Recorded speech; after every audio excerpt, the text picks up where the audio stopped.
Imagine living your life after 50 and feeling energized and excited about your future.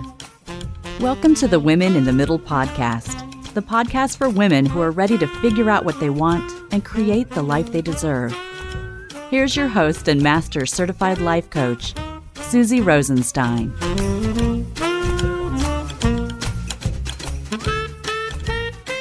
Hey there, welcome back to the podcast, Women in the Middle. I'm your host, Susie Rosenstein, and I am so glad to be here with you again for this week's episode, which is all about multitasking. More specifically, we're going to be talking about the myth of multitasking, why multitasking feels efficient but really isn't, and how multitasking may really be a bad thing.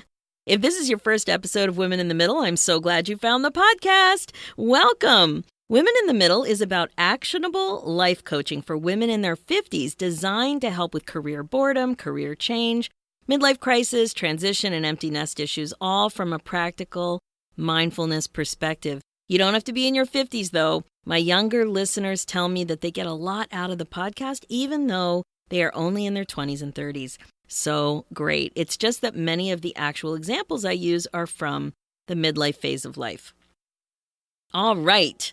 Time to dive in. Let's start with a super simple question that you will be able to answer right away. Simple, no drama, just a yes or no. Go with your first answer. Are you a multitasking master? Yes or no?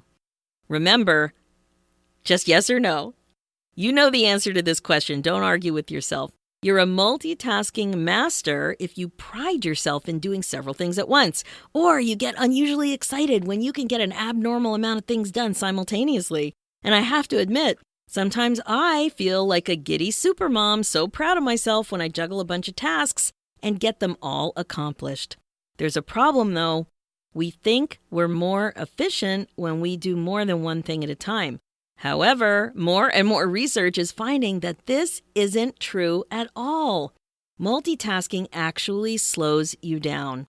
It makes you perform worse. And there's more. Multitasking is bad for your brain. It's even been found to lower IQ. Seriously.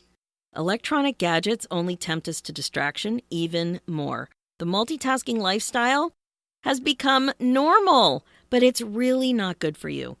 Examples that I think you can relate to are things like your inbox, Facebook, YouTube.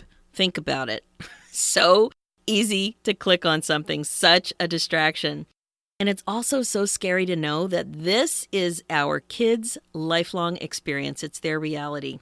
The way social media naturally interrupts so much of our day is what they know. It's what they've grown up with. Generally speaking, young people have had fewer opportunities than you had for deep focus. Think about it. When you're multitasking, you're not focused or present. And this is a problem. You're not as focused on what you're actually doing. You're giving a bit of focus to lots of things. Energy, attention is going from moving task to task. It's not the best way to go through life because you're not focusing on anything deeply. Also, when you tend to focus on the end point, on getting things done, I could totally relate to this. I'm always just focusing on getting things done. How fast can I get it done? When you do that, you're not in the moment. With all this talk of being present and being in the moment, when you think like that, you are totally not in the moment. And you waste a ton of time constantly switching gears, especially when you think about all that social media stuff going on with all this other stuff, right? So think about your habits of the way you click around. You probably don't even go for a walk without your phone.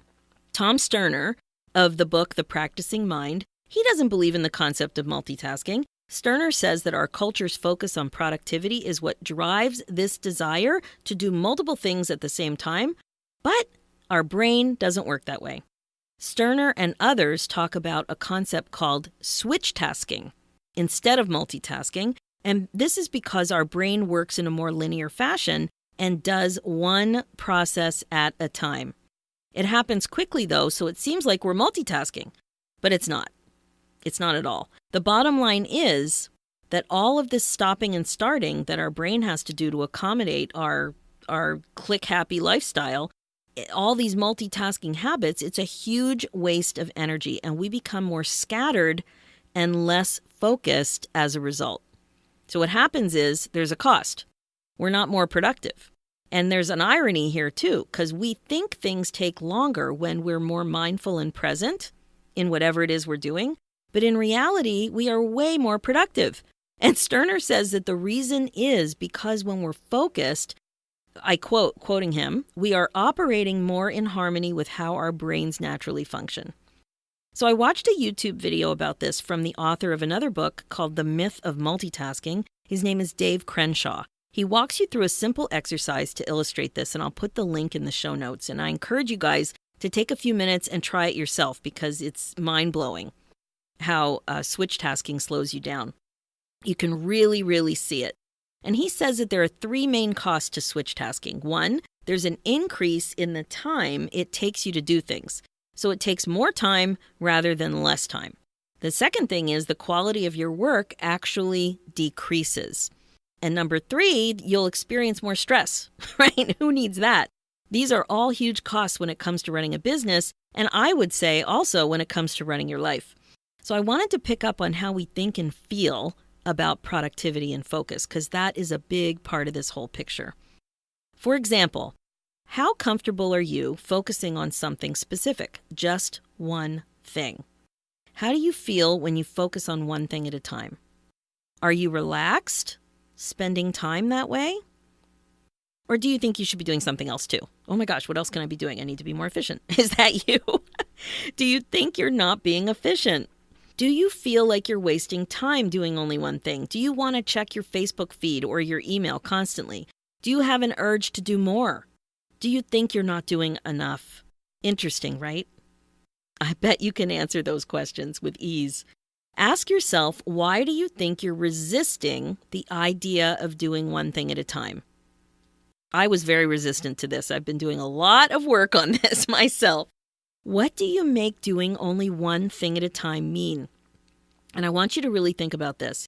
Is it that you're not fast enough? You're not efficient enough? You're not good enough? Maybe you're lazy? Is it that you're not talented enough? Whatever it is, it's critical. It's judgmental. And women in the middle, my lovely women in the middle, it is a thought. It's not a fact.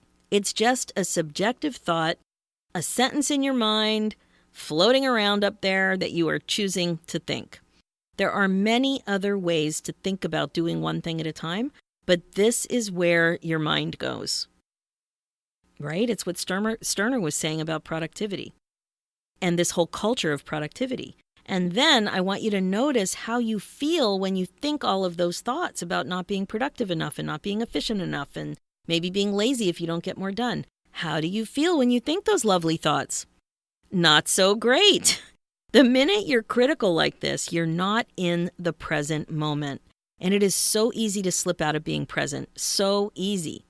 So now ask yourself, how do you want to feel about allowing yourself to focus?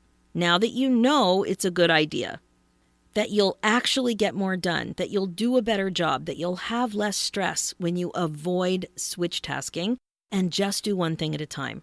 So let's say you want to make a change and resist your urge to multitask, or what it really is, switch tasking. You want to fully embrace your new decision to focus. It feels like you're slowing down, but you know you're really not. So what would the feeling be? For me, I think it's confident or maybe motivated. Okay, I'm going to go with motivated. What would you have to think to create a feeling that you want to feel when you're prioritizing focusing like this? So what would I have to think about what I have to do to create the feeling of motivated? Maybe a thought like this. I'm open to the idea that focusing is better for my brain. So I have to think, when I'm crafting these thoughts, I have to think, do I feel motivated when I think that? Or something like this. I love knowing that this approach is a better experience. Is that motivating for me, for you? What about this one? Depending on what you're doing, of course, maybe this thought will be good for you, useful. I'm learning that I'm actually able to do a better job when I focus. That one is actually motivating for me. So I would call that a useful thought because it creates the feeling that I'm looking for to do what I need to do. Now, these are very different thoughts than what we usually think, which is usually something like this. I love getting so much done. I'm so great at multitasking. I'm so good at squeezing it all in. There's not enough time. I'm too busy. I have to be like this. Do you see what I mean? Or any of those thoughts going around in your brain? Without supervising your thoughts, your brain will most likely go there to thoughts like these. But when you make a conscious effort, literally, to sanction doing one thing at a time, you can feel motivated to follow through. It's really good to take a look inside your head to see what's going on in there. I always talk about it like shining a big giant flashlight on your brain and see what's floating around.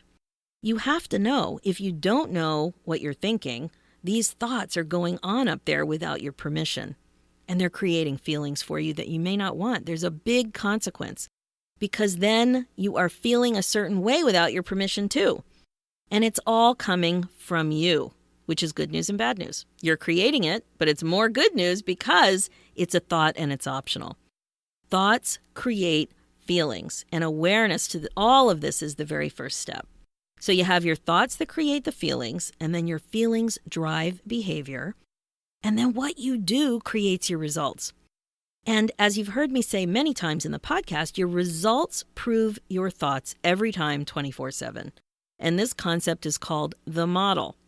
And it's the mindfulness framework or the fundamental teaching of the life coach school where I trained. And if you want to review it in greater detail, check out episode 2 of the Women in the Middle podcast. And I go into it in a lot more detail there. I'll share the link in the show notes. So if you think you're too busy, you will be too busy. If you think you love multitasking because you get so much done, you will continue to love multitasking. Your result will prove your thought. But the reasons will be wrong. They will be incorrect because new research is all over the place. You could just be distracted for a second and go click on something and you'll find it. It's all over the place that multitasking is bad for your brain and bad for your health. You won't be more productive ultimately. Your performance will actually suffer. I remember once when I popped into one of my kids' rooms unannounced, and my kid was supposedly doing homework. He was in high school. And I looked, and he had like 8 windows open, all these Facebook chats going on as he was doing his work. I was shocked. I just didn't do work that way. I do smaller projects that way. If I think it's less important, I see myself getting distracted to that level. But to actually be studying, I was surprised that there was that much chatting going on at the same time. Anyway, sorry, I just had a little flashback, just wanted to share. So the idea, again, you won't be more productive ultimately. Your performance will suffer. And you will create more stress. Nobody wants that. And now you also know that you have an option to think the thought that creates the feeling you want when you know you want to focus and not multitask. So you're listening to this podcast for a reason. And my guess is that you're an amazing woman in the middle who wants to make some changes, right? So let's take a close look at some actual tips to help you take the multi out of the task. First, consider making a social media schedule for yourself. Now, I know your eyeballs just rolled to the back of your head, but just hear me out. Perhaps you only check your email 3 times a day. Maybe you don't touch your phone during a meal, or maybe you charge your phone outside of your bedroom at night. Now, I know you probably talk to your kids about that stuff, and maybe you have no interest in it. Maybe you do. You'll have to let me know. But I even caught myself checking email as I was preparing my notes for this podcast about multitasking. I couldn't believe I did it. It happened before I noticed what was happening. And then I laughed, but it just shows the point. It illustrates the point of how pervasive this switch tasking and clicking around is. It's just so easy to be distracted. All right, here's another idea then. Don't open other windows while you're on the computer. Okay, that one is, I think you can get your head around that. And don't talk on the phone while you're driving, even the speakerphone. Try that. Like, I'm not talking about texting. I'm talking about just talking on the phone, even on a speakerphone. Just be mindful of not choosing to do that when you have a choice. I guess you mostly have a choice, but you know what I mean. And of course, sit while you eat. That's a good one. Stop doing other things in the kitchen when your kid or your husband or your partner is talking to you. And I'm sure you can think of some things as well. Some things that you regularly do, several things at a time. Just be on the lookout for them. Pick one and just try to do it full on. You'll catch yourself now that we're talking about it, doing more multitasking. Just slow it down, pick one, peel away the layers, and just do one thing, but go all in on it and really focus. Okay, the second area of a suggestion, a tip, is to turn off notifications so you have fewer distractions. Decide to do certain activities with no distractions at all. Some ideas here are things like reading without listening to music, watching TV without looking at your phone, using the computer without checking Facebook. And how about this one? Walking the dog or going for a walk without a headset on. Now, I know you might actually be listening to this podcast while you're walking the dog, but I would just like to offer, walk the dog or go for that walk without the headset, without the earbuds, and just notice the difference. Just see what happens.